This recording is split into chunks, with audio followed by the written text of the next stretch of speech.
ఇవాల్టి వార్తలు వాస్తవాల్లో మనతో ఉన్నారు బీఆర్ఎస్ పార్టీ సీనియర్ నాయకులు దేవి ప్రసాద్ గారు, రాజకీయ విశ్లేషకులు సీనియర్ జర్నలిస్ట్ నర్రా విజయ్ గారు.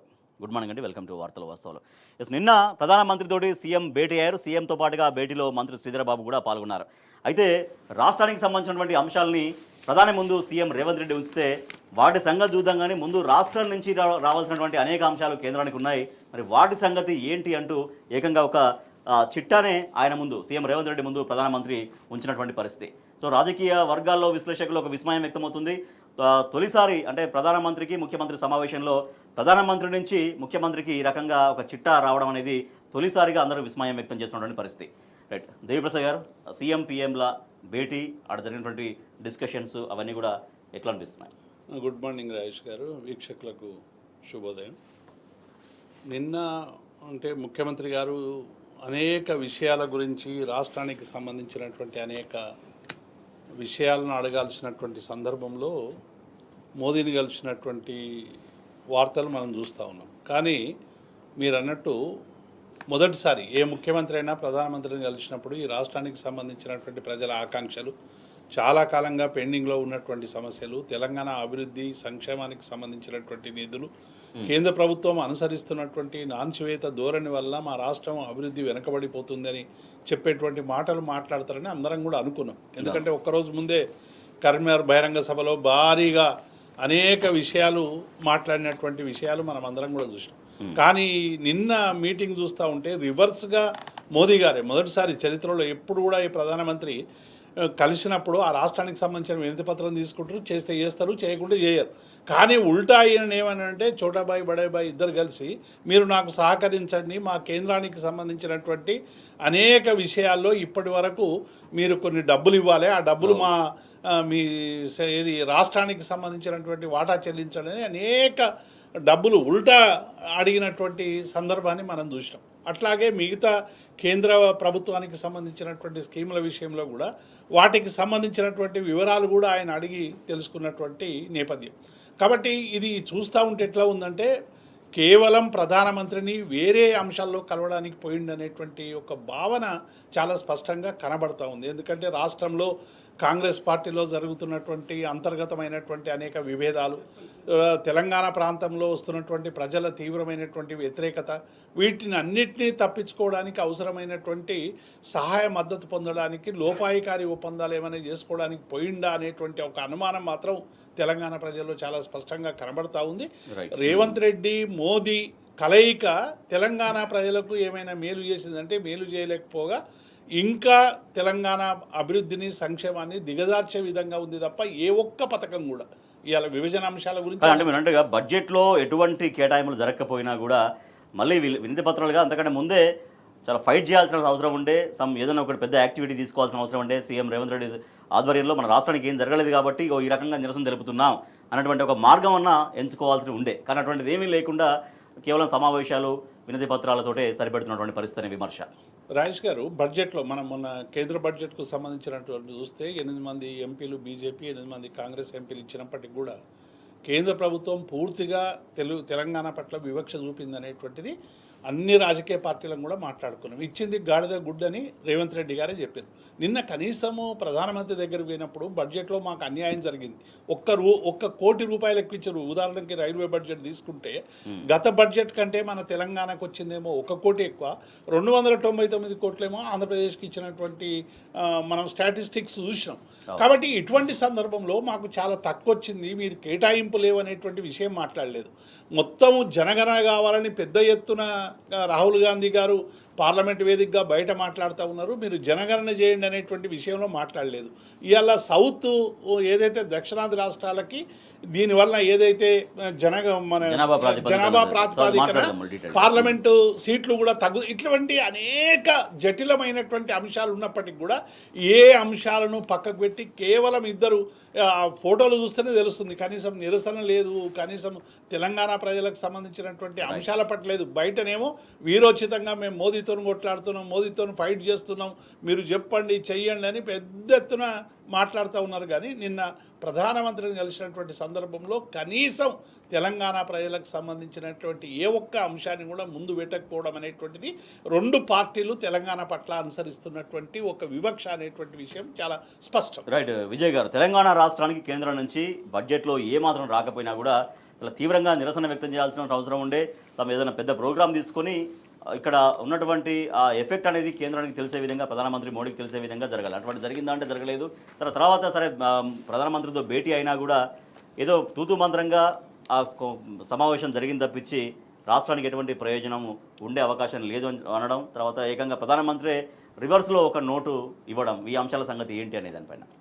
తెలంగాణ విషయంలో తెలంగాణకు సంబంధించి తెలంగాణ మీద రెండు జాతీయ పార్టీలకు ప్రేమ ఎట్లా ఉందో ఏందో అనేది నిన్నటి భేటీతోటి తెలిసిపోతుంది. అదొక చిల్లర హాస్యాస్పదమైనటువంటి భేటీలాగా చూడాల్సినటువంటి అవసరం ఏర్పడేది. వాళ్ళిద్దరు నవ్వుకోవచ్చు, కానీ తెలంగాణకు ఎలాంటి లేదు. కనీసం వాళ్ళిద్దరు మీట్ అయింది ఒక సర్పంచ్ ఒక వార్డు మెంబర్ లాగా మీట్ అయినట్టు కనిపించింది. ఒక ఆయన సర్పంచ్, ఒక ఆయన వార్డు మెంబర్.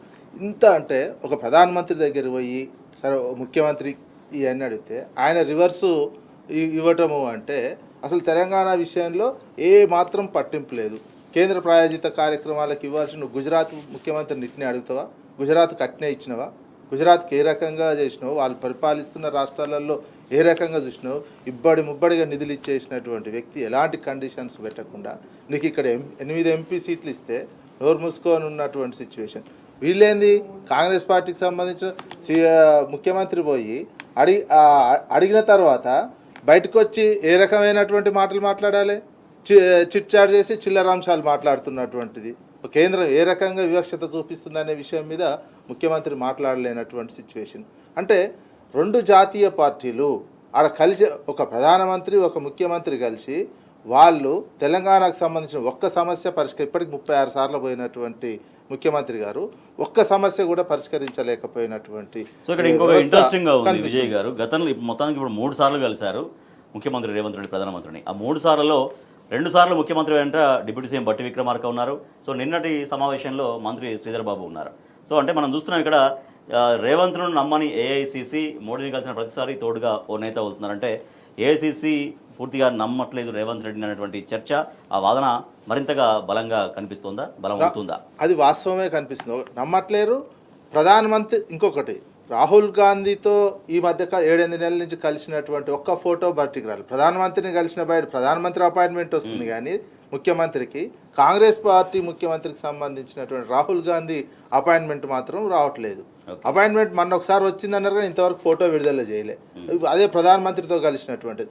నమ్మట్లేదు. నమ్మనటువంటి సిచ్యువేషన్లో ఎందుకు ఇప్పుడు ఇక్కడ జరిగిన నిన్న చిట్ చాట్ చేసింది ఇదంతా విషయంలో కూడా పోయి వాళ్ళకి ఇంటర్నల్గా పాత ఆర్ఎస్ఎస్ భావజాలం ఉన్న నేపథ్యంలో ముఖ్యమంత్రికి ఇచ్చిన టాస్క్ని ఇక్కడ గ్రాడ్యుయేట్ ఎలక్షన్స్ కానీ మిగతా అంశాలు నేను నెరవేరుస్తున్నా అని ఇంటర్నల్గా చెప్పడానికి పోయినట్టే కనిపించింది తప్ప రాష్ట్ర సమస్యను నువ్వు వినతి పత్రం ఇస్తావు, ప్రధానమంత్రి రివర్స్ ఇవ్వచ్చా? ఒకవేళ కట్టకపోతే నేనే సెంట్రల్ గవర్నమెంటే కడుతుందని చెప్పి ఏదో చెప్పి పంపాలి, కానీ రివర్స్లో ఇంకో ప్రధానమంత్రి స్థాయిలో ఉన్న వ్యక్తి వినతి రిటర్న్ లెటర్ ఇవ్వడం అంటే తెలంగాణ సమాజాన్ని తెలంగాణని అవమానించినట్టే.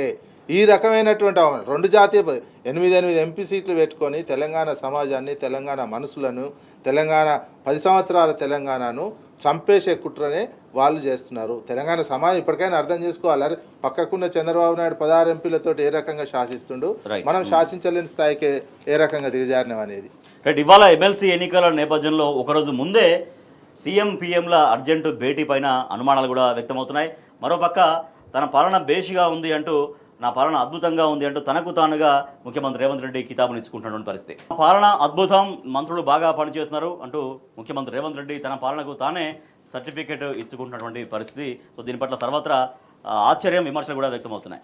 దేవిప్రసాద్ గారు, ఎందుకు పాలన అద్భుతం అని అభివర్ణించుకుంటున్నారు? వాస్తవ పరిస్థితి గ్రామాల్లో ఏముంది, ఎటువంటి రిపోర్టు కనపడుతుంది? ఇప్పుడు రాజేష్ గారు, పాలన అద్భుతం అని ఎవరు అనాలి? ప్రజలు అనాలి, లబ్ధిదారులు అనాలి. లేకుంటే ఈ తెలంగాణ ప్రభుత్వం చేస్తున్నటువంటి అనేక కార్యక్రమాల పట్ల దాన్ని అబ్జర్వ్ చేస్తున్నటువంటి ప్రజాస్వామికవాదులు లేకుంటే ఇతర వర్గాలకు సంబంధించినటువంటి మేధావులు చెప్పాలి. వీళ్ళు ఎవ్వరు చెప్తలేరు. ఎందుకంటే ఇటీవల మనం చూసినాం కులగణనకు సంబంధించి వాళ్ళు చేసినటువంటి మొత్తం తతంగం అంతా కూడా ఏ ఒక్క బీసీ సంఘం కనీసం 10 ఏళ్లుగా పనిచేస్తున్నటువంటి వాళ్ళు, 20 ఏళ్ళుగా పనిచేస్తున్నటువంటి వాళ్ళు, దశాబ్దాలుగా బీసీ సామాజిక ఉద్యమాల్లో పనిచేస్తున్నటువంటి ఇర్రెస్పెక్టివ్ ఆఫ్ పొలిటికల్ పార్టీస్ ఎవ్వరు కూడా రేవంత్ రెడ్డి అద్భుతం చేసిండు, మా బీసీలకు న్యాయం చేసిండని చెప్పినటువంటి పాపాన పోలేదు. ఏది అద్భుతం? మళ్ళీ బీసీ కులగల్లో మీరు అద్భుతాలు సృష్టించలేదు. పోనీ 100 రోజుల్లో 6 గ్యారంటీలు అన్నారు. 6 గ్యారంటీలలో 10 గ్యారంటీలు చేసినా మేము 6కు 4 ఎక్కువ చేసినామంటే అద్భుతం అనొచ్చు. ఇవాళ అడగంటిపోతున్నది. మీరు 10లో కనీసం మీరు 6 గ్యారంటీలలో ఏం చేసారు? రుణమాఫీ సరిగ్గా చేయలేదు, రైతు బంధు సరిగ్గా లేదు, పెన్షన్లు ఇస్తూనే లేరు, బోనసు కొంతమందికే పర్మిట్ చేసారు, రైతు కూలీలకు ఇచ్చింది లేదు. ఇవాళ ఇంటర్నేషనల్ స్కూళ్ళకు సంబంధించినటువంటి అది లేదు. ఇవన్నీ కూడా మొత్తం 6 గ్యారంటీల్లో అన్ని ఎగవేతలు కూల్చివేతలు తప్ప ఏం చేసారు? ఒక హైడ్రా మూసి అంటే మేనిఫెస్టోలో పెట్టిన 2 హైడ్రా పేరు మీద హైదరాబాద్ నగర ప్రజలను భయకంపితులు చేసేటువంటి ప్రయత్నం చేసిండు. మూసీలో పేదల బతుకులు బుగ్గు చేసేటువంటి పని చేసిండు. ఎక్కడ అద్భుతం జరిగిందని? అద్భుతం అందుకే ఇలా తనకు తాను సర్టిఫికేట్ ఇచ్చుకుంటుండే ఎవ్వరు ఇచ్చేటువంటి పరిస్థితి లేదు. మంత్రులు ఇచ్చేటువంటి పరిస్థితి లేదు. ఎందుకంటే మంత్రులే అనేక సందర్భాల్లో అనేక రకాలుగా మాట్లాడుతున్నారు. కనీసం ఎమ్మెల్సీలనే మాట్లాడుతున్నారు అంటే వాళ్ళ ఎమ్మెల్సీలే చింపేస్తున్నారు ప్రభుత్వం చేసినటువంటి కులగణన చక్కగా లేదని. బీసీ కమిషన్కు సంబంధించినటువంటి చైర్మనే ఈ కులగణనలో 30% ఎక్స్క్లూడ్ అయిందని ఆయన చెప్తా ఉన్నాడు. కాబట్టి ఇవన్నీ కూడా చూస్తుంటే ఈ పరిపాలన 14 నెలల పాలనలో ఏ ఒక్కరు కూడా చివరికి ఏఐసిసి దరిజేరనిస్తలేదు. రాహుల్ గాంధీ అపాయింట్మెంట్ల కోసం ఎట్లా తపన పడుతున్నాడో చూసినాం. ఒక మోదీ అపాయింట్మెంట్ మాత్రం చాలా వస్తుంది. ఎందుకంటే చంద్రబాబు నాయుడు ద్వారా మోదీ మీద ఇన్ఫ్లుయెన్స్ వేసుకొని ఇక్కడ ఎన్డీఏ పాలన మరొక పాలన కొనసాగి ఇక్కడ జరుగుతున్నది కాంగ్రెస్ పాలన కాదు. ఇది డెఫినెట్గా చంద్రబాబు నాయుడు సారథ్యంలో ఆయన చేస్తున్నటువంటి ఒక ఎల్లో ఎన్డీఏ పాలనలాగా జరుగుతుంది. ఇంకో ఢిల్లీలో చిట్చాట్లో రాష్ట్రానికి సంబంధించిన విషయాలు మాట్లాడవచ్చు, రాష్ట్రానికి ప్రాజెక్టుల విషయాలు మాట్లాడవచ్చు. కానీ ఇక్కడ హత్యల విషయంలో మళ్ళీ స్వయంగా పోలీసు డిపార్ట్మెంట్ వాళ్ళు ఇలా జరిగిందని క్లారిఫై ఇచ్చినా కూడా మళ్ళీ హత్యలపైన రకరకాలుగా అర్థం వచ్చేలాగా మాట్లాడడం అనేది రాజేష్ గారు డిపార్ట్మెంట్ పైన నమ్మకం లేదా, పోలీస్ డిపార్ట్మెంట్ పైన పోలీస్ వ్యవస్థ పైన ముఖ్యమంత్రికి నమ్మకం లేదా అన్నటువంటి ప్రశ్న. రాజేష్ గారు, ఏదైనా ప్రభుత్వంలో అనుమానాస్పద హత్యలు అనేటువంటివి ప్రజల నుంచో ప్రతిపక్షాల నుంచో వస్తాయి. మాకు అనుమానాస్పదం ఉంది కాబట్టి ప్రభుత్వం మీ చేతిలో ఉంది, వాటి మీద ఎంక్వైరీ చేయండి. ఇలా ప్రభుత్వం ఎవరిది ఉంది? కాంగ్రెస్ పార్టీ ప్రభుత్వం ఉంది, ఆయన ముఖ్యమంత్రి ఉండు, లా అండ్ ఆర్డర్ ఆయన దగ్గర ఉన్నది. అనుమానాస్పదం ఆయనకే వస్తే ఇక మరి మిగతా ప్రజలు ఏం చేయాలి? మీరు అనుమానాస్పదమైనప్పుడు మీరు వాటి మీద ఎంక్వైరీ చేయండి. ఎవరు వద్దన్నారు? ఇప్పుడు రాజలింగం హత్య కావచ్చు, సంజీవరెడ్డి హత్య కావచ్చు, ఎక్కడో జరిగినటువంటి కేదార్ మరణం కావచ్చు, మీ ఈ మరణాలకు సంబంధించినటువంటి అంశాల మీద ముఖ్యమంత్రి మాట్లాడవచ్చా? ఇప్పుడు ఒకవేళ హత్య మీద అనుమానం జరిగిందనుకో, మీరు మీ చేతిలోనే కదా లా అండ్ ఆర్డర్ అంతా ఉన్నది. పోలీసులేమో ఒక ప్రకటన చేస్తారు. పోలీసులు ఆల్రెడీ నిందితుడిని ప్రవేశపెట్టి పోలీసులు ఏం చెప్పానో చెప్పారు. ఇప్పుడు పోలీసు వర్షన్కు మీ వర్షన్కు చాలా కాంట్రవర్షియల్ కనబడతా ఉంది. కాబట్టి ఇటువంటి పరిస్థితుల్లో మీరు ప్రతి అంశాన్ని కూడా ఒక ముఖ్యమంత్రిగా ఆయన మాట్లాడడం లేదు, కేవలం ఒక గల్లీ లీడర్గా మాట్లాడి తెలంగాణ ప్రజలకు అయ్యో ఇటువంటి ముఖ్యమంత్రిని తెచ్చుకున్నాం అనేటువంటి బాధ కలిగేటువంటి సందర్భాలు తీసుకొచ్చేటువంటి ముఖ్యమంత్రి గురించి ఇంకేం మాట్లాడతాం రాజేష్ గారు? రైట్ విజయ్ గారు, పోలీసు శాఖ పట్ల పోలీసు వ్యవస్థ అనేది ప్రభుత్వంలో ఒక అతి కీలకమైన వ్యవస్థ. స్వయంగా ముఖ్యమంత్రి ఆ రకంగా మాట్లాడితే అఫ్కోర్స్ ఆయన దానికి హోంశాఖ మంత్రి కూడా ఆయనగా చూస్తున్నారు కాబట్టి, సో ఆ రకంగా మాట్లాడితే పోలీసు వ్యవస్థ చేసినటువంటి ప్రయత్నాన్ని ఆ ఫలితాన్ని కించపరిచినట్టు కాదా, వాళ్ళ ఆత్మస్థైర్యాన్ని దెబ్బతీసినట్టు కాదా? అదొకటి. తర్వాత తన పాలనకు తానే సర్టిఫికెట్ ఇచ్చుకునే విధంగా నా పాలన చాలా గొప్పగా సాగుతున్నట్టు ముఖ్యమంత్రి రేవంత్ రెడ్డి అద్భుతంగా కితాబులు ఇచ్చుకోవడం. తన డబ్బా తాను కొట్టుకుంటాడు ఎవరైనా ముఖ్యమంత్రి ఆ స్థాయిలో ఉన్నటువంటిది. ఈ పాలన బాగుందంటే వచ్చిన కాంచి శాంతి భద్రతల పరిస్థితి ఎట్లా ఉంది రాష్ట్రంలో, అదేవిధంగా పోలీస్ రిక్రూట్మెంట్ ఎట్లా జరిగింది, శ్రీశైలం టన్నెల్ చూసినాము, అదేవిధంగా సుంకిశాల చూసినాము, ఏ ఒక్కటి కూడా ప్లస్ రైతాంగానికి ఎరువుల సమస్య చూస్తున్నాము, రైతులకు సంబంధించినటువంటి రైతు భరోసాకు సంబంధించి చూసినాము, రుణమాఫీకి సంబంధించి ఉన్నది, ఇప్పుడు విద్యుత్ సమస్య, మంచినీటి సమస్య, ఈ రకమైన సమస్యలు గతంలో ఉండేనా? ఎందుకు ఈ ఏడాది కాలంలోనే ఇన్ని సమస్యలు ప్రజలు ఇబ్బందికరమైనటువంటి పరిస్థితి ఎదుర్కొంటున్నారు? నిరసనలు, హైదరాబాద్లో తాగునీటి సమస్య, ట్యాంకర్లకు సంబంధించినటువంటి సమస్య, అప్పుడే తాగునీటి సమస్య మొదలైంది, వాటర్ రావట్లేవు. ఇన్ని సమస్యలు గతంలో ఎందుకు లేవు? ఇప్పుడే ఎందుకు వచ్చినాయి ఒక ఏడాది కాలంలోనే? ఇది పాలనకు సర్టిఫికెట్ ఇచ్చుకోవాలనుకుంటే ఇలా. ఇంకొకటి, ఎవరిని నమ్మట్లేదు ఉద్యోగం. మన ఐఏఎస్లని నమ్మలేదు. ఇప్పుడు దీనికి సంబంధించినటువంటిది ఆయన కింద ఉన్నటువంటి పోలీసు వాళ్ళేమో ఇది భూతగాదాలతో జరిగిన హత్య అని ఓ స్టేట్మెంట్ ఇచ్చేది. ఎస్పీ స్థాయిలో ఉన్నటువంటి వాళ్ళు ఇచ్చినటువంటిది. అంటే ఐపీఎస్లని, నీ కింద ఉన్న ఐపీఎస్లను నువ్వే నమ్మట్లేవు. అంటే ఉద్యోగ వ్యవస్థలను నమ్మట్లేవు, ఐఏఎస్లను నమ్మతలేవు, ఐపీఎస్లను నమ్మతలేవు, ఇతర ఉద్యోగులు ఇంకో దగ్గర ఇతర ఉద్యోగులను తూలనాడేటువంటి మాటలు మాట్లాడుతున్నావు. టీచర్ల విషయం దగ్గర పోయినప్పుడు అదొకటి మాట్లాడుతున్నావు. అంటే ఒక రకమైనటువంటి రాష్ట్రంలో నిన్నెవరు నమ్మట్లేరు, నువ్వు ఎవరిని విశ్వసించట్లేవు. ఒక అపనమ్మకమైనటువంటి పాలన రాష్ట్రంలో కొనసాగుతుంది. మంత్రులు విశ్వసించట్లేరు, మంత్రులు విమర్శ చేస్తారు.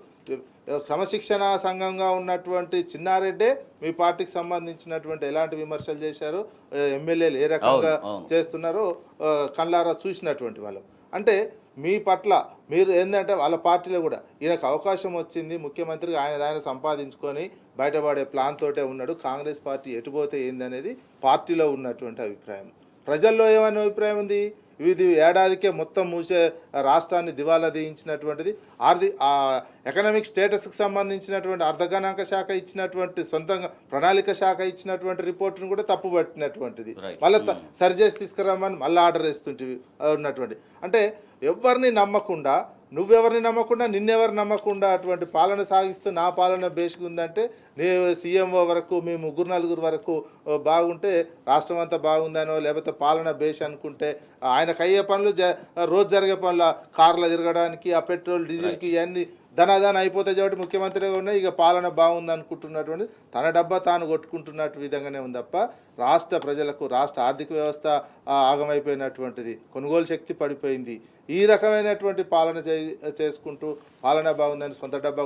ఎస్ఎల్బీసీ ఘటనకు సంబంధించి కూడా విజయ్ గారు, ఎస్ఎల్బీసీ ఘటనలో 8 మంది కార్మికులు అక్కడ ఆశలు అయితే లేనట్టే అంటున్నారు. కానీ నిజంగా సరే, వాళ్ళు అద్భుతం జరగాలి, వాళ్ళు ప్రాణాలతో బయటపడాలని కోరుకుందాం.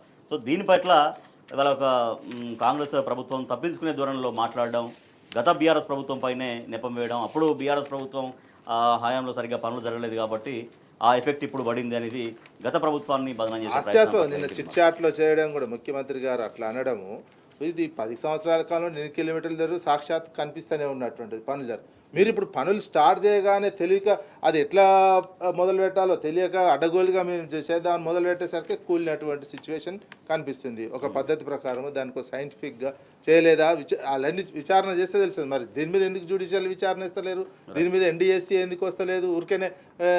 ఊరికనే కేంద్రంలో ఉన్నటువంటి వాళ్ళకు పడనటువంటి వాళ్ళు కాళేశ్వరం సంబంధించి ఎన్డీఎస్సీ రిపోర్ట్ వచ్చిన తర్వాత అంటారు. దీని మీద ఎన్డీఎస్సీ అని ఎందుకు పిలవట్లేరు?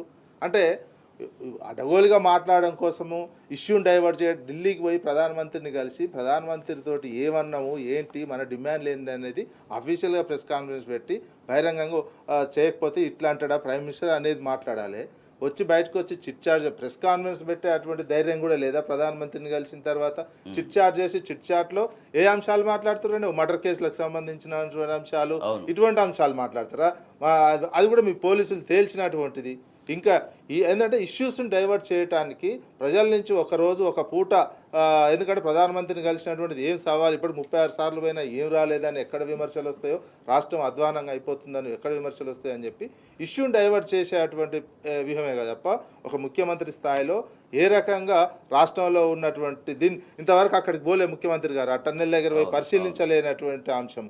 అంటే ఇష్యూస్ని డైవర్ట్ చేసే కార్యక్రమమే తీసుకున్నారు తప్ప రాష్ట్ర అభివృద్ధికి సంబంధించి ఒక తెలివికల్ల పరిపాలన చేద్దామనే ఆలోచన మాత్రం లేదు. Right, okay. దేవప్రసాద్ గారు, సో సీఎం నిన్న ఎటువంటి అబద్ధం చెప్పారు, వాస్తవ పరిస్థితి ఏంటనేది మనకి ఇక్కడ క్లియర్గా మనకు కనిపిస్తుంది. సో కాంగ్రెస్ ప్రభుత్వ హయాంలో జరిగే బీఆర్ఎస్ ప్రభుత్వ హయాంలో అసలు ఎస్ఎల్బీసీని పట్టించుకోలేదంటూ మాట్లాడడం ముఖ్యమంత్రి. సో కమిషన్లు ఎక్కువ రావు అని దీన్ని పూర్తిగా పక్కన పెట్టేశారని బీఆర్ఎస్ ప్రభుత్వాన్ని బదనం చేసే ప్రయత్నం కానీ జరిగాయి. బీఆర్ఎస్లో నిజం ఏంటి, బీఆర్ఎస్ ప్రభుత్వంలో నిజం ఏంటనేది రాజేష్ గారు, 10 ఏళ్లలో బీఆర్ఎస్ పార్టీ ప్రభుత్వం 1 కిలోమీటర్ కూడా తవ్వలేదని నిన్న చాలా అబద్ధాలు ఆడిండు. అంటే ఒక ముఖ్యమంత్రిగా ఇవాళ కనీసం రికార్డులు కూడా చూసుకోకుండా మాట్లాడడం అనేటువంటిది గత 10 ఏళ్ల కాలంలో మొత్తం 11.48 కిలోమీటర్ల అత్యంత సంక్లిష్టమైన ఎస్ఎల్బిసి సొరంగాన్ని కిలోమీటర్లు పూర్తి చేసింది అనేటువంటిది ఇది మీరు రికార్డు చూస్తే తెలుస్తుంది, పేమెంట్లు చూస్తే తెలుస్తుంది. దాదాపు 12 కిలోమీటర్లు, 11.48 కిలోమీటర్లు. అట్లాగే 2005-14 మధ్య కాంగ్రెస్ ఖర్చు చేసింది 3,300 కోట్ల రూపాయలు. మొన్న చాలా స్పష్టంగా చెప్పారు. 14 నుంచి 23 వరకు బీఆర్ఎస్ ఖర్చు చేసింది 3,900 కోట్లు. ఇది జానారెడ్డి గారు శాసనసభలో కూడా అడిగినప్పుడు ఇతోధికంగా నిధులు మంజూరు చేసినటువంటి విషయాన్ని కూడా నిన్న మొన్న పత్రికలు రాసినాయి. కాబట్టి ఒక సంక్లిష్టమైనటువంటి ఆ టన్నెల్కు సంబంధించి చాలా అది ఇబ్బందికరమైనటువంటి పరిణామం అనేటువంటిది అందరికి తెలిసిందే. కానీ కాళేశ్వరం మేడిగడ్డకు సంబంధించిందేమో ఇదేమో ప్రకృతి వైపరీత్యం అంటారు, అదేమో అవినీతి అని చెప్పేటువంటి ఒక దుష్ప్రచారం చేస్తారు. మేడిగడ్డకు సంబంధించి నిజంగానే కొన్ని సాంకేతిక పరమైనటువంటి కారణాల వల్ల అది కుంగిన మాట వాస్తవం. దాన్ని ఎట్లా మంచి చేయాలి, ఏం చేయాలి? ఇప్పుడు 2 లక్షల క్యూసెక్లు వచ్చినా కూడా ఆగి నిలబడ్డదంటే మరి ఒక రెండు పిల్లర్లేనా? కాళేశ్వరం అంటే ఎన్ని బ్యారేజీలు, ఎన్ని పిల్లర్లు, ఎన్ని కాలువలు, ఇవన్నీ కూడా ఒక పెద్ద ఎత్తున ఉన్నటువంటి ఒక కాంపోనెంట్. ఇవాళ ఎన్డీఎస్ఏ కానీ బీజేపీ ఒక్క మాటన మాట్లాడింది. ఇవాళ టన్నల్కు సంబంధించినటువంటి ఇంత జరుగుతూ ఉండే కిషన్ రెడ్డి కేంద్ర మంత్రి కనీసం ఒకసారి దగ్గరికి పోయి టన్నల్ దగ్గరికి పోయి అసలు కేంద్రం ప్రభుత్వం ఏమేమి చేయాలనేటువంటి విషయంలో చేయాలి తప్ప ఆడికి పోయి ఎమ్మెల్సీ ఎన్నికల్లో ఓట్ల వేటలో పడ్డారు వీళ్ళు. ముఖ్యమంత్రి గారేమో కరీంనగర్కి పోయిండు. ఉత్తమ్ కుమార్ రెడ్డి 24 గంటలు పనిచేస్తున్నానని అబద్ధం చెప్పిండు. మొన్న కరీంనగర్ సభలో ఆయన కూడా ఉన్నాడు. ఆయన కూడా కరీంనగర్ సభకు పోయి ఎమ్మెల్సీ ఎన్నికల ప్రచారంలో పాల్గొన్నాడు. కోమటిరెడ్డి వెంకటరెడ్డి ఏం మాట్లాడిండో జనమంతా నవ్వుకున్నారు. వాటర్లో నీళ్లు కలిపిండ్రు, నీళ్ళు వస్తున్నాయని అన్నాడు.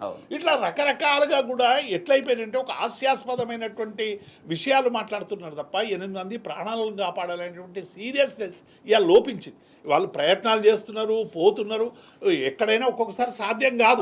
కానీ ఆ సాధ్యం కానటువంటి విషయాన్ని సీరియస్గా ప్రయత్నం చేస్తున్నటువంటి అంశాన్ని కూడా ఇలా ప్రజల పట్ల మీకు ఆ చనిపోయినటువంటి వాళ్ళ పట్ల ఒక ఆయన ఫోన్ మాట్లాడిరు భార్యతోనని చెప్తే ఆ బురదలో అన్ని మీటర్ల లోపలికి పోయినాక ఫోన్లు మాట్లాడిరని ఒక అబద్ధం ప్రజలకు చెప్తే ఎట్లా రాజేష్ గారు? అంటే వీళ్ళు దేన్ని ఏమనుకుంటున్నారు మంత్రులు? కాబట్టి ఇప్పటికైనా ఆ ఎస్ఎల్బీసీకి సంబంధించినటువంటి విషయం మీద వాళ్ళని ఈ 2 రోజుల్లో ఆపరేషన్ పూర్తి చేస్తాం. అదే మీరు చెప్పిన దానికి రిఫ్లెక్టెడ్ కార్టూన్ కూడా మనం చూస్తున్నాము దేవిప్రసాద్ గారు. లోకం పొగడ పేరుతో అంటే అప్పుడు పాలనా వైఫల్యం మేడిగడ్డ కుంగిందని పాలనా వైఫల్యం అంటే కాంగ్రెస్ నాయకులు మాట్లాడారు. ఇప్పుడేమో ప్రకృతి విపత్తి ఇప్పుడు ఏమైనా ప్రకృతి విపత్తి ఏమొచ్చింది? ఇప్పుడు ఏమైనా పెద్ద వరదలు వచ్చినాయా, లేకుంటే ఏమైనా సునామీ వచ్చిందా, లేకుంటే ఆ ములుగు అడవులలో వచ్చినట్టు అదేదో వచ్చిందా? ఏది లేదు కదా.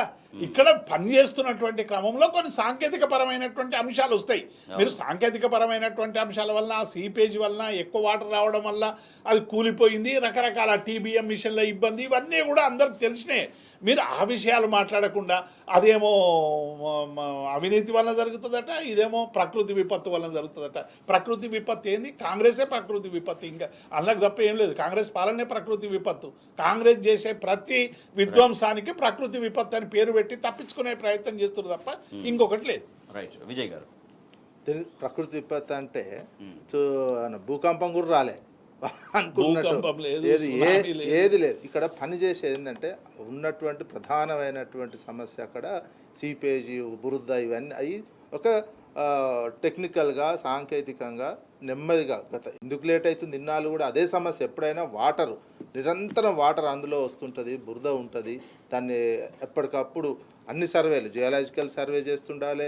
అదేవిధంగా జలవనరులకు సంబంధించినటువంటి నిరంతరం ఒక అబ్జర్వేషన్. అక్కడ అన్ని 3-4 డిపార్ట్మెంట్లు కీలకమైనటువంటి వ్యక్తులు నిరంతరం దానికి సంబంధించినటువంటి అబ్జర్వేషన్ చేసుకుంటూ పనులు చేయాల్సినటువంటి అవసరం ఉండే.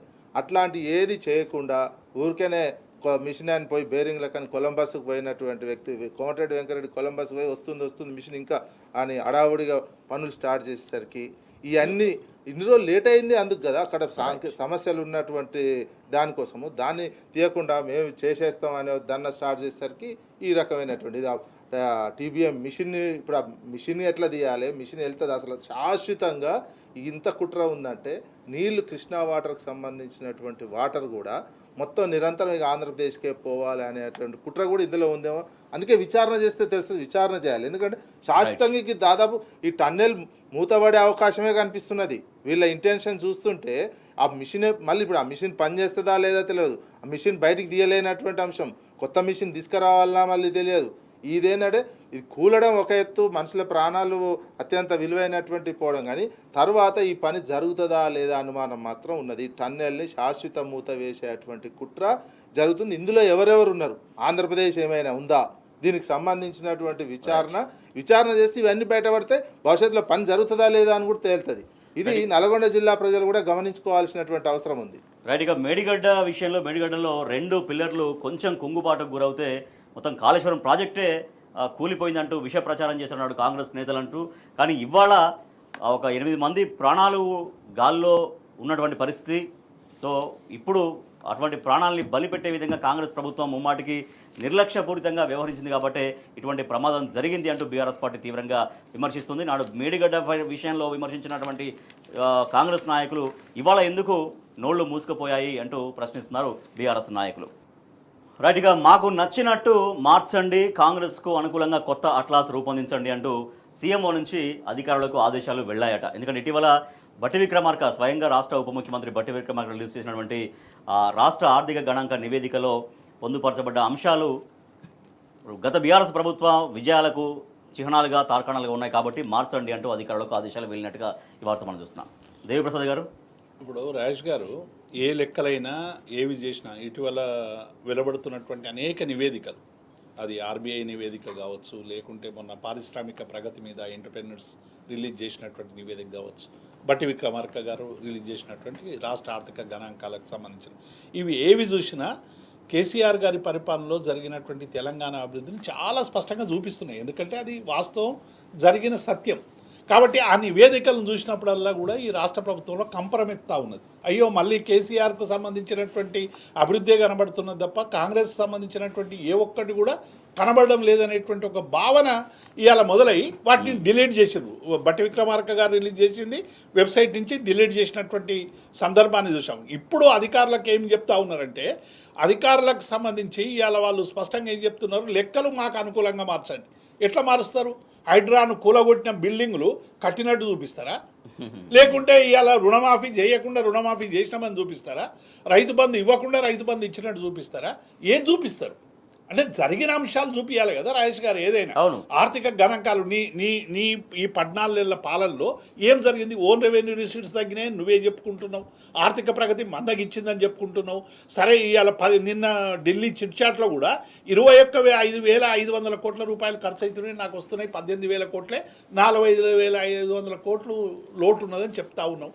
మరి ఇవన్నీ కూడా చెప్తున్నది నువ్వే కదా. ఈ నివేదిక ఎట్లా అంటే మాకు అనుకూలంగా మార్చండి అని చెప్పి ఇవాళ స్టాటిస్టిక్స్ డిపార్ట్మెంట్కి సంబంధించినటువంటి వాళ్ళ మీద ఒత్తిడి తెచ్చి జాయింట్ డైరెక్టర్లకు సంబంధించినటువంటి వాళ్ళ మీద చర్యలు తీసుకోవాలని కూడా చివరికి ఆదేశాలు ఇచ్చినట్టుగా పత్రికల్లో వార్త వచ్చింది. కాబట్టి మీకు అనుకూలంగా మీరు మార్చాలనుకుంటే లెక్కలు మార్చండి, కూర్చొని మార్చేటువంటి పనే కదా.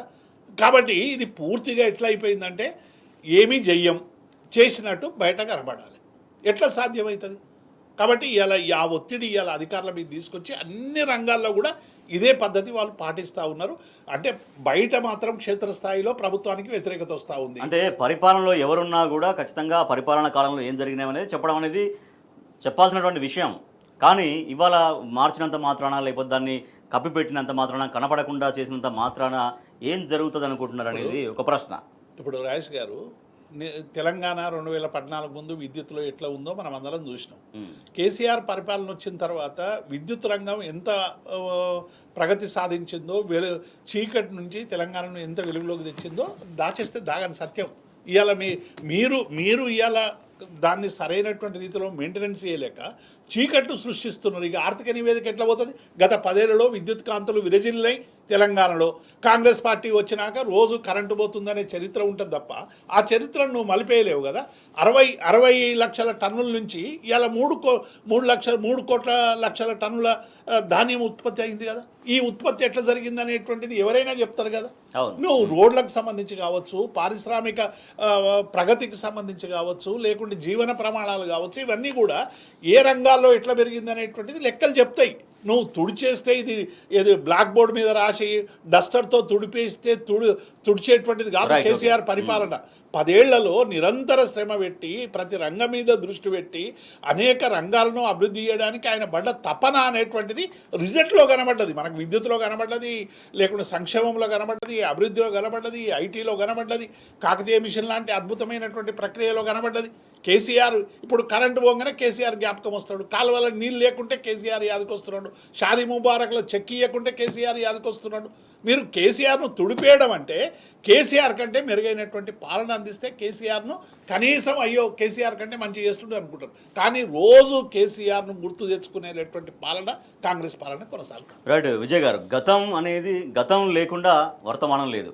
సో డెఫినెట్గా గతం అనేది ఆ గతం విజయాల్ని అంగీకరించాలి, ఆమోదించాలి, వీలైతే ఆ గతంలో విజయాల్ని వర్తమానంలో కొనసాగించాల్సినటువంటి అవసరం ఉంటుంది. కానీ ఏకంగా గతాన్నే మూలకు పెడదాం, గతాన్నే పక్కకు పెడదాం, గతంలో విజయాల్ని దాచిపెడదాం అన్నటువంటి ధోరణిలో ప్రభుత్వం ఉన్నటువంటి చాలా కుంచితమైనటువంటి ఆలోచన స్వభావాన్ని ఎట్లా గమనించాలి?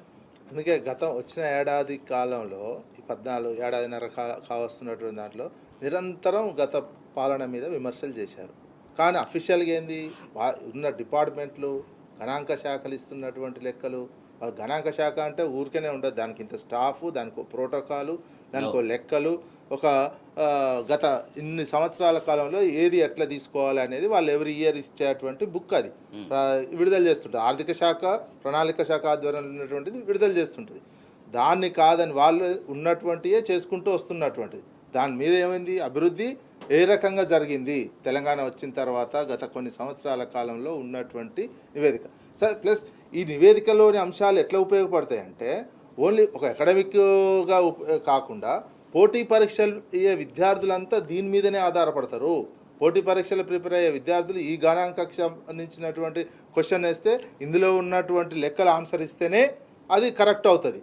ఇప్పుడు తన సీఎంఓకి నచ్చలేదని ఇప్పుడు అవన్నీ మార్చుకురమ్మంటే మార్చుకొని వచ్చి ఒక బుక్ ఒక తీరుగా, ఒక బుక్ ఒక తీరుగా ఉంటే విద్యార్థులకు కూడా కన్ఫ్యూజనే కదా. రాష్ట్ర ఆర్థిక పరిస్థితి కావచ్చు, రాష్ట్ర సంక్షేమానికి సంబంధించినటువంటి అన్ని లెక్కలు అబద్ధాలతో తీసుకురమ్మంటే ఒక బుక్లో నిజాలుండి ఒక బుక్లో అబద్ధాలుంటే వాళ్ళు ఏ క్వశ్చన్కి ఏ ఆన్సర్ రాస్తారు?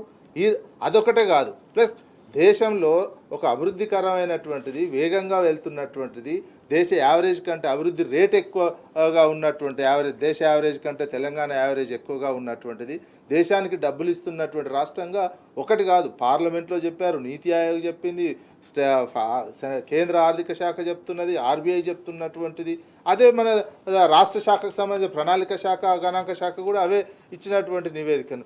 దీన్ని మళ్ళీ అది ఉప ముఖ్యమంత్రి విడుదల చేసింది. దాన్ని ఉప ముఖ్యమంత్రి విడుదల చేస్తే నేను ఏడాది నుంచి చెప్పినటువంటి అన్ని ఒక్కటి కూడా ఈ బుక్లో లేకపోయేసరికి నేను చెప్పిన దానికి వాస్తవం వేరే ఉందని అకాడమిషియన్స్ కావచ్చు, ఇంకెవరు తెలిసిన వాళ్ళు, సమాజంలో ఆ పుస్తకం చదివినటువంటి వాళ్ళందరికీ అర్థమవుతుంది. నా వ్యవహారము, నా లూపోలే మొత్తం బట్టబయలే నగ్నంగా బయటపడుతుంది అనే దాంతో ఇట్లా విమర్శలు చేసి నమ్మలేకపోవడం అదే వచ్చింది. కింది స్టాఫ్ని, ఆర్థిక శాఖని నమ్మవుతుంది, ప్రణాళిక శాఖని నమ్మవుతుంది, హోమ్ డిపార్ట్మెంట్ని నమ్మవుతుంది, ఐఏఎస్లని నమ్మవుతుంది, ఐపీఎస్లని నమ్మవుతుంది. విజయాల్ని ఆ నివేదికలో పొందుపరచబడితేనే, ఆ నివేదికలో ఉంటేనే రాష్ట్ర ప్రతిష్ట, రాష్ట్ర గౌరవం డెఫినెట్గా ఇమేజ్ పెరుగుతుంది కదా, రాష్ట్ర పరపతి టోటల్ గా పక్కన పెట్టేసి కొత్తగా అది ఇష్టం లేదు రాయండి అంటే రాయడానికి అనేది రాష్ట్ర పరపతి పెరగడం ఆయనకి ఇష్టం లేదనేది అర్థమవుతుంది. దేవిప్రసాద్ రాజేష్ గారు, నిజంగానే గత 10 ఏళ్ల పాలన నువ్వు ప్రామాణికంగా తీసుకోకు, కేసీఆర్ పాలన అదైపోయింది కదా.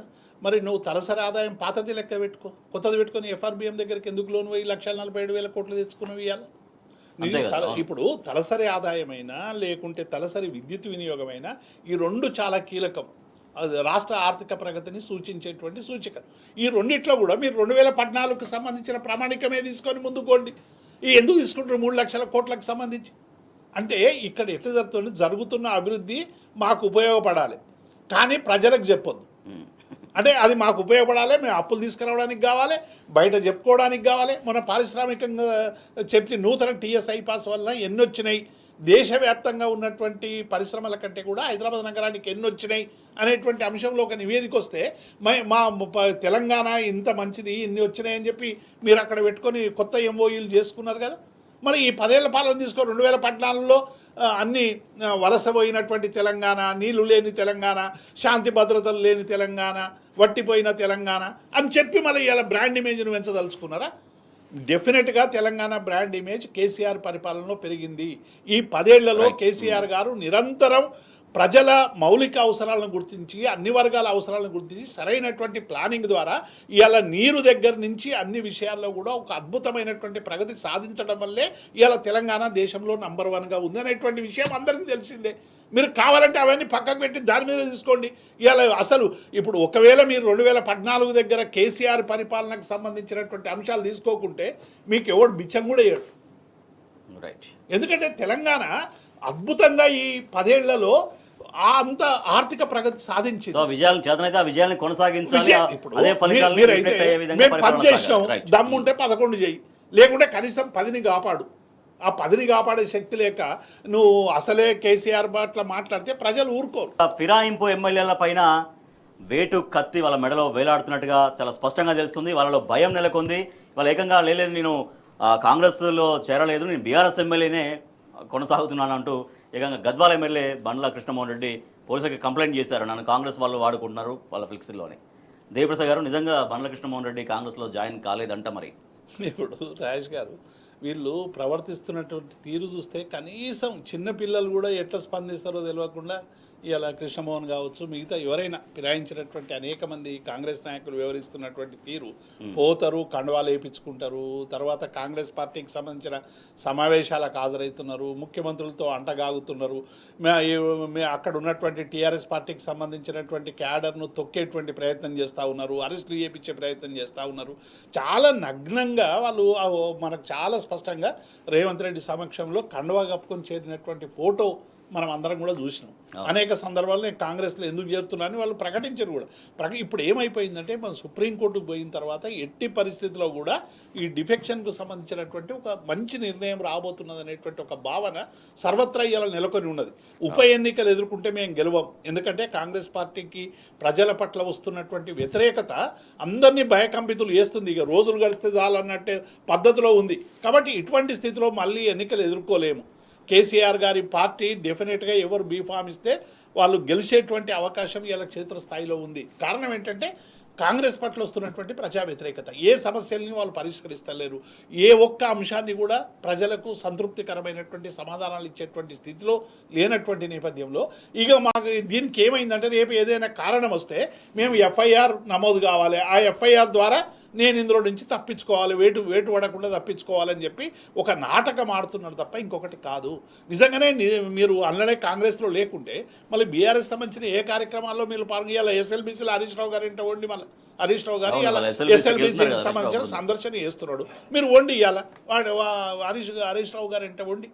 లేకుంటే మీరు హరీష్ రావు గారు రేవంత్ రెడ్డి విధానాలకు వ్యతిరేకంగా కేటీఆర్ గారు పిలుపు మేరకు నిరసనలు ధర్నాలు చేశారు, మరి ఎక్కడ పోయినారు మీరు? ఏ నిరసనల ధర్నాల పాల్గొనలే కదా. ఏ పార్టీ కార్యక్రమం విస్తృత స్థాయి సమావేశం జరిగింది కదా, విస్తృత సమావేశానికి రావాలి కదా. అంటే ఎట్లా ఎంత హాస్యాస్పదం మాట్లాడుతున్నారంటే ఇది మొత్తంగా కూడా రేవంత్ రెడ్డి డ్రామా లాగా మనకు కనబడతా ఉంది. మీరు తప్పించుకోవడానికి ఏ మార్గాలు కావన్నో సీఎం నుంచి డైరెక్ట్ చేస్తూ ఉంటే వాళ్ళు వ్యవహరిస్తూ ఉన్నారు. కాబట్టి ఎట్టి పరిస్థితుల్లో వాళ్ళు ఎన్ని డ్రామాలు చేసినా ఏం చేసినా ఆ 10 మంది ఎవరైతే టీఆర్ఎస్ పార్టీ నుంచి పోయి కాంగ్రెస్ పార్టీలో చేరిండ్రో అన్ని ఉప ఎన్నికలు రావడం ఖాయం.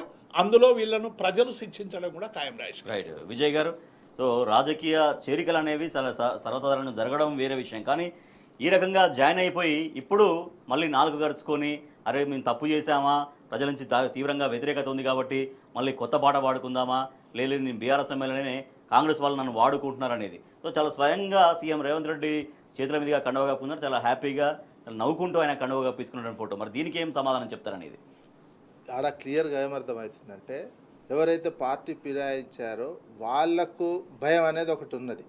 బై ఎలక్షన్స్ వస్తే వ్యక్తిగతంగా నేను ఎక్కడ నష్టపోతా ఓడిపోతాం అనేది. దీనికి తోడు ముఖ్యమంత్రికి కూడా భయం ఎక్కువ ఉంది అనేది కనిపిస్తుంది బై ఎలక్షన్ విషయంలో. మొన్న ఢిల్లీకి పోయి కూడా ఈ చిట్చాట్లో ఎప్పుడు పోయినసారి 10 ఏళ్లలో రాలే బై ఎలక్షన్లు, ఇప్పుడు ఎందుకు వస్తాయి బై ఎలక్షన్స్ అని అంటున్నారు. వస్తే భయం అవుతున్నది. అంటే అప్పటికి ఇప్పటికీ సుప్రీంకోర్టు తీర్పులు ఉన్నాయి. అదేవిధంగా ఆ తీర్పును ఇంప్లిమెంటేషన్ చేసినటువంటి స్టేట్ 1-2 స్టేట్లు కూడా ఉన్నటువంటి ఆ రకమైనటువంటి కొనసాగుతుంది రాజకీయాల్లో. ఇట్లాంటి ఫిరాయింపులు సరైనటువంటిది కాదనే విషయంలో సుప్రీంకోర్టు కూడా మీరు అన్నట్టుగా ఉప ఎన్నికలు ఎందుకు వస్తాయని ముఖ్యమంత్రి మాట్లాడడం అంటే అంటే ఒక ఆయనకు భయమయ్యే. కోర్టు ప్రక్రియను న్యాయ ప్రక్రియను కూడా ఆయన ఏలన చేసినట్టే కదా. హేళన చేసినట్టు జరుగుతున్నది. ఆయనకి ఇంటర్నల్గా భయం అవుతుంది. పుట్టుకున్న బై ఎలక్షన్లు వస్తే ఓడిపోతే నా పరిస్థితి ఏంది, నేను ఉంటనా పోతుందా అనే భయం ఎక్కువ అయిపోతున్నట్టుగా అనిపించే దాన్ని లైట్గా తీసుకున్నట్టు, దాన్ని ఏదో చిన్న అంశంలాగా చేసినట్టు ప్రజలకు చెప్పాలనే ప్రయత్నంలో భాగంగా చేస్తున్నారు. అట్లాంటిది ఏం లేదు. న్యాయ వ్యవస్థ చాలా యాక్టివ్ రోల్ పోషిస్తున్నది. దీనికి సంబంధించినటువంటి గతంలో తీర్పులు ఇంప్లిమెంటేషన్లు అయినటువంటి కూడా ఉన్నాయి. ఈ మధ్యలో విచారణ జరుగుతుంటే కోర్టు చేస్తున్నటువంటి వ్యాఖ్యలు కూడా గమనిస్తున్నటువంటిది ఉన్నది. ఈ రకమైన ఎట్లా ఫిరాయింపులకు సంబంధించినటువంటి అంశంలో రాజ్యాంగంలో ఉన్నటువంటి కాకుండా ఇట్లా చట్ట వ్యతిరేకంగా చేసినటువంటి వాళ్ళ మీద వేటు పడాల్సిందే. ఆ వేటు పడుతుంది ఈసారి. ఎందుకంటే ఉన్నటువంటి దాన్ని వారు అన్నట్టుగా ఇందాక వారు ప్రస్తావించినట్టుగా సరే ఓకే బీఆర్ఎస్ ఎమ్మెల్యే అనుకుంటే కాసేపు ఇవాళ హరీష్ రావు గారి ప్రోగ్రామ్ ఉంది కదా ఎస్ఎల్బీసీకి, అది వెళ్ళొచ్చు వెళ్ళాలి. వెళ్ళొచ్చు. వీళ్ళు ఏంటంటే ఈ మారినటువంటి వాళ్ళు కొన్ని అవసరాలు ఉన్నప్పుడు ఒక తిరిగి ఎందుకు ఈ ఎఫ్ఐఆర్ని అడ్డుపెట్టుకుందాము, రేపు కోర్టుకు పోతే నేను పోలీస్ కంప్లైంట్ కూడా ఇచ్చిన, సార్ నాకు కండువా వేసుకొని ఉత్తగాలు ప్రచారం చేస్తున్నారు, మీరు చూడండి ఎఫ్ఐఆర్ కూడా ఉందని చెప్పడం కోసం. ఇప్పుడు ఇదే ఇంకో ఎమ్మెల్యే కూడా చేసే అవకాశం ఉంటుంది. ఇది కూడా ఎవరు ముఖ్యమంత్రి చేపిస్తుంటాడు ఇదంతా. కోర్టు తీర్పు దగ్గరికి వస్తూ ఉంటే ముఖ్యమంత్రికి భయమయ్యి వాళ్ళ ఎమ్మెల్యేలకు మీరు ఈ రకంగా వివరించండి, ప్రతిదీ ఎఫ్ఐఆర్ కాపీ ఉంటే కోర్టులో కొంచెం మనం వాయిదా వేసుకోవడానికో ఇంకో దేనికో మనకు వస్తుంది. ఇంకో ఎమ్మెల్యే మళ్ళీ కొద్ది రోజులు అయినాక ఇంకో ఎమ్మెల్యే ఇస్తాడు ఆ ఎఫ్ఐఆర్ కాపీ. ఈ ఎఫ్ఐఆర్ కాపీ పెట్టుకొని కొద్ది రోజులు వాయిదా, ఇంకో ఎఫ్ఐఆర్ కాపీ పెట్టుకొని వాయిదాలు వేసుకోవడానికి ఉప ఎన్నికలు ఈ రకంగా కోర్టుకు సంబంధించినటువంటి అంశంలో దాని వెనకాల గ్రౌండ్ ప్రిపేర్ అయ్యి వాళ్ళు లీగల్ అడ్వైస్ తీసుకొని ముఖ్యమంత్రి చెప్తేనే చేసినటువంటి విషయం అది. ఎందుకంటే కోర్టులో మేము ఏ రకంగా వాదించుకోవాలి, ఒక ఎవిడెన్స్ అన్న చూపించాలి. ఈ కండువ కప్పుకునే ఎవిడెన్స్ ఎట్లున్నా ఆ తర్వాత నేను లేదు మేము వేస్తుంటే కూడా ఇదైనా అని కోర్టులో వాదించుకోవడానికి కోర్టుని నుంచి తప్పించుకునేటువంటి ఎన్నాళ్ళు తప్పించుకుంటారో చూడాల్సినటువంటి అవసరం ఉంది తప్ప బై ఎలక్షన్స్ మాత్రం వచ్చే అవకాశం కనిపిస్తుంది. రాజేష్ గారు ఏమైందంటే ఎట్టి పరిస్థితుల్లో కూడా 2/3 చేర్చుదామనేటువంటి ఒక పెద్ద కుట్ర రేవంత్ రెడ్డి ఆధ్వర్యంలో. నేను గేట్లు వేపినా కొన్ని చేపలు పడ్డాయి, ఇంకా చేపలు పడాలి అంటే ఎమ్మెల్యేలను కూడా ఒక చేపలతో పోల్చేటువంటి ప్రయత్నం చేసిండు. మొన్న ఎమ్మెల్సీ ఎన్నికల్లో కూడా ఇంజనీర్లను తెలంగాణ ఇంజనీర్ల పట్ల ఎట్లా మాట్లాడడం మనం చూసినాం. తెలంగాణ ఇంజనీర్లకు ఏం రాదు, వస్తున్నారు వాడు బేకారుగా ఏం పనికిరారు అనేటువంటి పద్ధతిలో మాట్లాడు. దానికి ఎవరు బాధ్యత వహించాలి? ఒక విద్యాశాఖ మంత్రి లేడు, విద్యాశాఖ మంత్రి నువ్వే. ఇవాళ సరైనటువంటి నాలెడ్జ్ సెంటర్ కానీ వాళ్ళకి అవసరమైనటువంటి విజ్ఞానాన్ని అందించని ముఖ్యమంత్రి తనకు తానే, ఇప్పుడు మనం ఇంతకుముందు డిస్కస్ చేసుకున్నాం, తన పాలనను తానే మెచ్చుకున్నట్టు ఇవాళ అనేక వక్రీకరణలు చేస్తూ ఉన్నాడు. డెఫినెట్గా ఇవాళ ఎవరైతే 26 మంది రావాలని పెద్ద కుట్ర చేసినారో ఎట్టి పరిస్థితుల్లో కూడా ఎమ్మెల్యేలు ఎవ్వరు కూడా పోయేటువంటి పరిస్థితులు. ఆ 10 మంది కూడా నా గరకా నా ఘాట్కా అని చెప్పి ఒకరి మీద ఒకరు ఏడ్చుకొని మీటింగ్లు పెట్టుకుని ఆగిపోయేసరికి వాళ్ళకి ఏం చేయాలని అర్థమైతలేదు. అసలు 26 మంది వస్తామనుకున్నాం, టీఆర్ఎస్ భూస్థాపితం అయిపోతుంది, రకరకాలుగా మాట్లాడిరు. ఇంకా టీఆర్ఎస్ పార్టీ 10 మంది పోయినా ఇంకా రోజు రోజుకు బలపడతా ఉన్నది. రోజు రోజు ప్రజాక్షేత్రంలో రోజు బీఆర్ఎస్ పార్టీని ప్రజలు జ్ఞాపకం చేసుకునే విధంగా కార్యక్రమాలు జరుగుతూ ఉన్నాయి. దీన్ని చూసి వాళ్ళ క్రపాలు అయ్యో మళ్ళీ మేము ఎమ్మెల్యేలం అయితామో కాదు, ఏదో వాళ్ళకు తీసుకుపోయినరు, ఇప్పుడు డిఫెక్షన్ వచ్చినట్టుంది, మళ్ళీ రేపు ఎన్నికలలో ఎవడెవడు మాకు అడ్డు పెడతాడో, ఇవన్నీ కూడా చాలా సమస్యలు వాళ్ళని వెంటాడుతూ ఉన్నాయి. కాబట్టి ఇటువంటి స్థితిలో వాళ్ళందరూ కూడా భయాందోళనలో ఉన్నారు. డెఫినెట్గా వాళ్ళ భయాందోళన నిజం. ఎందుకంటే ప్రజలలో ప్రభుత్వం పట్ల తీవ్రమైనటువంటి వ్యతిరేకత వస్తూ ఉన్నది. అన్ని వర్గాలు, ఉద్యోగులు కావచ్చు, కార్మికులు కావచ్చు, నిరుద్యోగులు కావచ్చు, రైతులు కావచ్చు, మహిళలు కావచ్చు, ఏ ఒక్క వర్గం కూడా ఇవాళ సంతృప్తికరంగా లేదు. దానికి డెఫినెట్గా 3 నెలల్లో ఉప ఎన్నికలు వస్తాయి. ఆ ఉప ఎన్నికల్లో ప్రజల తీర్పు అనేటువంటిది చాలా స్పష్టంగా బయటపడుతుంది. అప్పుడు ఎన్ని ప్రకంపనలు జరుగుతాయో డెఫినెట్గా రేవంత్ రెడ్డి గారు అప్పుడు చెప్పాలి ప్రజాపాలన ఎట్లున్నది.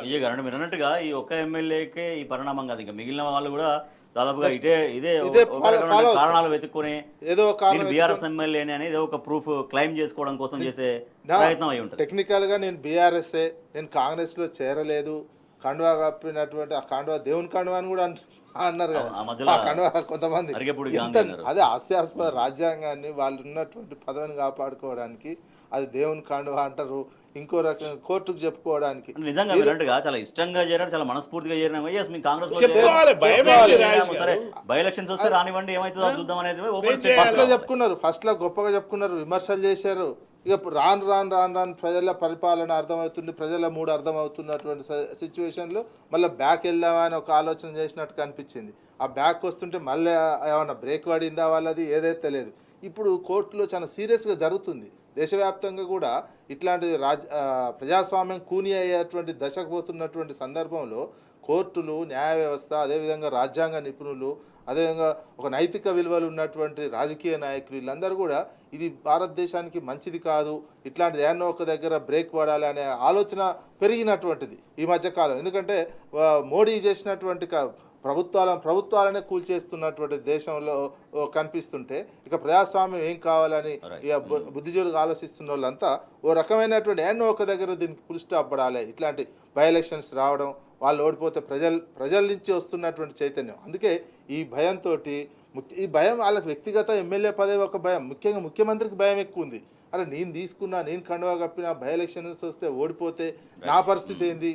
ముందే కాంగ్రెస్ పార్టీ ఇప్పుడు గ్రాడ్యుయేట్ ఎలక్షన్స్ తోటే వెళ్ళిపోతుంది. అందుకే మొత్తం ఈ ఒక రకమైనటువంటి భయోత్పాతంతో, రాజకీయ భయోత్పాతంతో అడ్డగోలుగా రాష్ట్రాన్ని రాజకీయంగా పరిపాలనా పరంగా ఇష్టం ఉన్నట్టు రాష్ట్రం మొత్తం ఒక ఫ్రస్ట్రేషన్లో పోయే విధంగా పరిపాలన కొనసాగుతుంది. రైట్ దేవిప్రసాద్ గారు, చివరిగా అంటే బీఆర్ఎస్ పార్టీ నుంచి గెలిచి కాంగ్రెస్ పార్టీలో జాయిన్ అయినటువంటి ఎమ్మెల్యేలు చాలా తేలిగ్గా బీఆర్ఎస్ తీసుకుంటుందేమో, ఎట్లా నిరుత్సాహపడి ఉంది కాబట్టి చాలా పెద్దగా పట్టించుకో, మామూలు రాజకీయ పరిణామాలను చూస్తారేమో అని చాలా సీరియస్గా దీన్ని తీసుకెళ్లరేమో అన్నటువంటి భావనలో ఉన్నట్టున్నారు గతంలో వాళ్ళు. కానీ ఇప్పుడు జరుగుతున్నటువంటి చాలా సీరియస్ స్టెప్స్ చూస్తే భయం అవుతుంది అనేది. ఇప్పుడు రాజేష్ గారు, ఏ పార్టీలో అయినా కష్టం ఉన్నప్పుడు, అధికారం ఉన్నప్పుడు చాలామంది బెల్లం ఉన్నప్పుడు ఈగలు ముసిరినట్టు, అధికారంలో ఉన్నప్పుడు చాలామంది రకరకాల ఆలోచనలతో రకరకాల ప్రయోజనాలతో వస్తారు. కానీ ప్రతిపక్షంలో ఉన్నప్పుడే ఎవరు తమ పక్షం ఉన్నారనేది ఏ పార్టీ అయినా చాలా స్పష్టంగా చూస్తుంది. మొన్న కేసీఆర్ గారి విస్తృత స్థాయి సమావేశంలో అనేక మంది చెప్పారు, సార్ మళ్ళీ వస్తే వాళ్ళని తీసుకోకుండా చాలామంది ఉన్నారు, మీరు ఎవరిని నాయకుడు చేస్తే వాళ్ళు అయిపోతారు నాయకుడు తప్ప ఆ నాయకులని మీరు ఎట్టి పరిస్థితుల్లో చేర్చుకోవద్దని చెప్పి కూడా చాలామంది కేసీఆర్ రియలైజ్ అయ్యి వస్తారు అని పత్రికల్లో వార్తలు వస్తే క్యాడర్లో ఎట్టి పరిస్థితులు వద్దు సార్, మీరు ఎవరిని పెడితే వాళ్ళని గెలుస్తారు, వాళ్ళ దిక్కు చూడకండి అని ఇవాళ కేసీఆర్కి ఒక మనోధైర్యాన్ని కూడా ఇవాళ ఇస్తున్నటువంటి సందర్భాన్ని మనం చూస్తూ ఉన్నాం. కాబట్టి ఇవాళ ప్రజలు చాలా స్పష్టంగా ఉన్నారు. బీఆర్ఎస్ పార్టీ ఇన్ని సంక్షేమ అభివృద్ధి పథకాలు చేస్తే ప్రజలు ఏదో కొంత మేరకు కొత్త పరిపాలన చూద్దామని ఇచ్చిండ్రు. కానీ ఆ పరిపాలన ఫలితాలన్నీ కూడా వికటిస్తూ ఉన్నాయి. వికటించినటువంటి నేపథ్యంలో ఇవాళ ప్రజల పక్షం ఉండి పోరాడండి, మా పక్షాన్ని నిలబడండి, మళ్ళీ మీకు పట్టం కడతామని ప్రజలు ఎదురు వస్తూ ఉంటే మీరు కాదనుకొని కాలని పోయినటువంటి వాళ్ళకి ప్రజలు ఎట్లా శిక్షించాలో అట్లా శిక్షిస్తారు. రైట్, ఉప ఎన్నికల భయం పార్టీ ఫిరాయించిన ఎమ్మెల్యేలో చాలా స్పష్టంగా కనిపిస్తుంది. ద సేమ్ టైం ఉప ఎన్నికల ఉత్సాహం కూడా బీఆర్ఎస్లో ఉంది. ఖచ్చితంగా ఉప ఎన్నికల్లో అద్భుతమైన మెజారిటీతో గెలుపొందేందుకు కోసం బీఆర్ఎస్ శ్రేణులన్నీ కూడా సిద్ధంగా ఉన్నాయని బీఆర్ఎస్ నాయకత్వం చెబుతుంది. థ్యాంక్ యూ సో మచ్ దేవి ప్రసాద్ గారు, thank you so much Narra Vijay గారు. ఇది వాటి వార్తలు వాస్తవాలు. చూస్తూనే ఉండండి టీ న్యూస్.